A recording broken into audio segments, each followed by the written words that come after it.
இஸ்ரேலின் கிழிந்த முகத்திரை. காசா எண்ணெய் கிணறை ஏலத்திற்கு விட்ட இஸ்ரேல். வழிப்பறியை விட கேவலமான கொள்ளை என்று விமரிசனம். இஸ்ரேல் காசா பகுதியில நடத்துற இவ்வளவு அட்டூழியத்துக்கும் காரணம் என்ன அப்படிங்கிற விஷயம் இப்ப தெளிவா தெரிஞ்சிருச்சுங்க. இஸ்ரேலோட முகத்திரை இப்ப கிழிஞ்சு தொங்குது. காசாவுக்கு சொந்தமான எரிவாயு கிணறு காசாவோட கடலோர பகுதியில் இருக்கு. அது காசா மக்களுக்கு சொந்தமானது. அந்த எரிவாயு உற்பத்தி நிலையத்தை பல பெரிய கம்பெனிகளுக்கு ஏலத்துக்கு விட்டிருக்கிறது இந்த இஸ்ரேல். இது ஒரு பெரிய பிரச்சனையா உருவெடுத்து இருக்கணும். ஆனா காதும் வெச்ச மாதிரி யாருக்கும் தெரியாம ஒரே அமுக்கிட்டாங்க. பாலஸ்தீனத்தோட கடல்ல இருக்கிற எண்ணெய் கிணறு மேல பாலஸ்தீனத்துக்கு இருக்கிற உரிமைய மீறி ஏதோ இஸ்ரேலோட அப்பா வீட்டு சொத்து மாதிரி பெரிய ஆயில் மற்றும் கேஸ் எடுக்கிற கம்பெனிகளுக்கு அந்த கிணறிலிருந்து கேஸ் எடுக்கிறதுக்காக குத்தகைக்கு விடுவது எவ்வளவு ஒரு அபத்தமான செயல். இது எல்லாம் சர்வதேச சட்டத்துக்கு புறம்பான செயல்.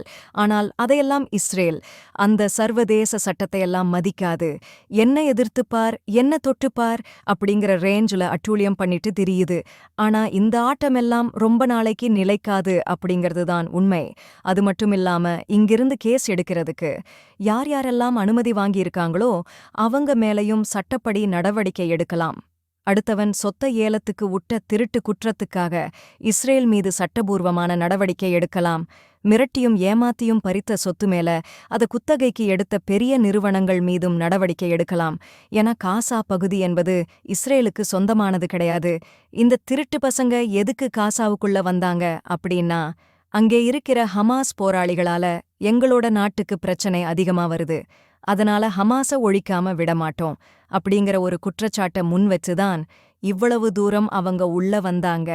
இப்படி உள்ள ஹமாஸை ஒழிக்காம பொதுமக்கையும் குழந்தைகளையும் கொன்னுட்டு கட்டிடங்களையெல்லாம் தரைமட்டமாக்கிட்டு அங்க இருக்க எல்லாமே எங்களுக்கு தான் சொந்தம், அதனால காசா எண்ணெய்க்கிணற ஏலத்துக்கு விடறோம்னு அவங்க பாட்டுக்கு கேஸ் எடுக்கிற கம்பெனிகளை கூப்பிட்டு கேஸ் எடுக்கிற உரிமைய கொடுக்கிறது எவ்வளவு பெரிய ஒரு திருட்டத்தனமாக நடவடிக்கைங்கிறத நீங்க சுலபமா புரிஞ்சுக்குவீங்க. அக்டோபர் 1 காசா மீதான போர் தொடங்கிய 3 வாரங்களுக்குப் பின்னர் இஸ்ரேல் 3 எரிசக்தி நிறுவனங்களுக்கு, அந்த நிறுவனங்களின் பெயர்கள் என்னவென்றால் இத்தாலிய எரிசக்தி பெருநிறுவனம் இஎன்ஐ, இங்கிலாந்தை தளமாகக் கொண்ட டானா எனர்ஜி மற்றும் இஸ்ரேலின் ரேஷியோ பெட்ரோலியம் ஆகிய 3 நிறுவனங்களுக்கு துரப்பண உரிமைகளை வழங்கியது. இந்த உரிமங்கள் காசா கடற்கரையில் எரிவாயுவை ஆராய அனுமதிக்கின்றன. இருப்பினும் இந்த நடவடிக்கை சர்ச்சை மற்றும் சட்ட சவால்களை தூண்டியுள்ளது. இந்த ஆய்வு உரிமங்கள் பாலஸ்தீனிய கடல் பகுதியை ஆக்கிரமிக்கின்றன மற்றும் கொள்ளையடிக்கும் போர்க்குற்றமாக கூட இருக்கலாம் என்று மனித உரிமை குழுக்கள் வாதிடுகின்றன. இந்த உரிமங்களின் கீழ்வரும் மண்டலத்தில் குறிப்பிடப்பட்ட எண்ணெய் கிணறு பாலஸ்தீனத்தின் கடல் எல்லைகளுக்குள் உள்ளன என்று அவர்கள் வாதிடுகின்றனர். இது 2015 பாலஸ்தீனியர்கள் கடல் சட்டம் தொடர்பான ஐநா மாநாட்டில் UNCLOS சில் இணைந்தபோது அறிவிக்கப்பட்டது. கூடுதலாக பாலஸ்தீனியர்கள் 2019 இப்பகுதியின் முழு ஒருங்கிணைப்புகளையும் வரைபடங்களையும் வழங்கினர். ஹைஃபாவை தளமாகக் கொண்ட சட்டமயமான அதாலா இந்த நிறுவனங்களுக்கு வழங்கப்பட்ட உரிமங்களை ரத்து செய்யுமாறு இஸ்ரேலிய எரிசக்தி அமைச்சகம் மற்றும் அட்டர்னி ஜெனரலிடம் மனு அளித்துள்ளது. இறையாண்மை உரிமைகள் இல்லாத கடல் எல்லைகளை இஸ்ரேல் ஒருதலைபட்சமாக வரையறுக்க முடியாது என்று அதாலா வாதிடுகிறார். இஸ்ரேலின் நடவடிக்கைகள் சர்வதேச மனிதாபிமான சட்டம் மற்றும் கடல் சட்டத்தை மீறுவதாக உரிமங்களை சவால் செய்யும் அமைப்புகள் கூறுகின்றன. இந்த மாதிரி உருட்டி மிரட்டி அடிச்சு ஏமாத்தி புடுங்கிற அடாவடியான திருட்டுத்தனமான நடவடிக்கையெல்லாம் காசா பகுதியில மட்டுமில்ல, உலகம் பூராவும் இதுதான் நடக்குது. இப்படி திருடி பணக்காரர்களாக மாறிய நாடுகள்தான் இந்த அமெரிக்காவும் இங்கிலாந்தும்.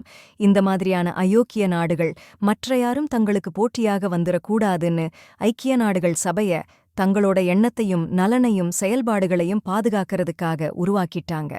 நாங்க தான் உலகத்திலேயே நாகரீகமானவங்க அப்படின்னும், நாங்க தான் பணக்காரங்க அப்படின்னும், நாங்க தான் சக்தி படைத்தவர்கள் அப்படின்னும், நாங்க தான் தலைவர்கள் அப்படின்னும் விதவிதமான ஆயுதங்களை உற்பத்தி செஞ்சு பலமில்லாத சின்ன சின்ன நாடுகளை அநியாயத்துக்கு அழிச்சு அந்த நாட்டு அப்பாவிங்களெல்லாம் தீவிரவாதிங்கன்னு சொல்லி அநியாயத்துக்கு கொன்னு குவிச்சு அட்டகாசம் பண்ணிட்டு திரியறாங்க.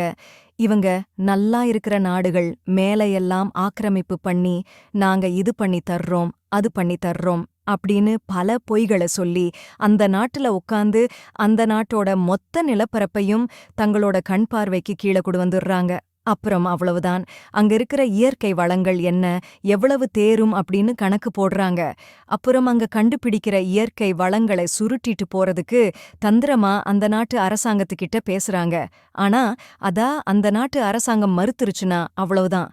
அந்த நாட்டுல பதவிக்கு ஆசைப்படற ஏதாவது ஒரு தோணாந்துருத்திய புடிச்சு பணத்தை வாரி எறைச்சு இவர் நல்லவர் வல்லவர் அப்படின்னு நவநாகரீக முறையில டைலாக் எல்லாம் எழுதி பல சர்வதேச விருதுகள் எல்லாம் கொடுத்து பெரிய ஆளா பாப்புலரான ஆளா மாத்திர்றாங்க. அது மட்டுமில்லாம நல்ல முறையில இறையாண்மையோட ஆட்சி செய்ற அந்த நாட்டு நல்ல அரசாங்கத்து மேலையும் தேசப்பற்றுள்ள அரசியல்வாதிங்க மேலையும் ஊழல் குற்றச்சாட்டுகள் கற்பழிப்பு குற்றச்சாட்டுகள் உட்பட ஊழல் லஞ்சம் தேச துரோகம் அப்படின்னு பல குற்றச்சாட்டுகளை உலவ விடுறாங்க. கொஞ்ச நாள்ல ஆட்சியை கவுத்துறாங்க. இதையெல்லாம் செய்யறதுக்கு லோக்கல் செய்தி ஊடகங்களையும் சர்வதேச செய்தி ஊடகங்களையும் செம்மையாக பயன்படுத்திக்கிறாங்க. சர்வதேச அளவுல பாப்புலராக இருக்கிற எல்லா ஊடகங்களும் இவர்களோட கட்டுப்பாட்டுல தான் இருக்கும். இல்லைன்னா இவர்களுக்கு விலை போன ஊடகங்களாக இருக்கும். அப்புறம் என்ன, ஆனா அந்த நாட்டுல தேர்தல் வருது. இவங்க உருவாக்கின அந்த தோணாந்திருத்தி அந்த நாட்டுல ஒரு செல்வாக்கு மிகுந்த அறவாதியா மாறிடறாரு. தேர்தல் நடக்குது, ஆட்சி பொறுப்புக்கு வந்துடுறாரு. அதுக்கு காரணமான இந்த அநியாயக்கார நாடுகளை தலைக்கு மேல தூக்கி வச்சு நல்லவங்க வல்லவங்கன்னு கொண்டாடுறாரு.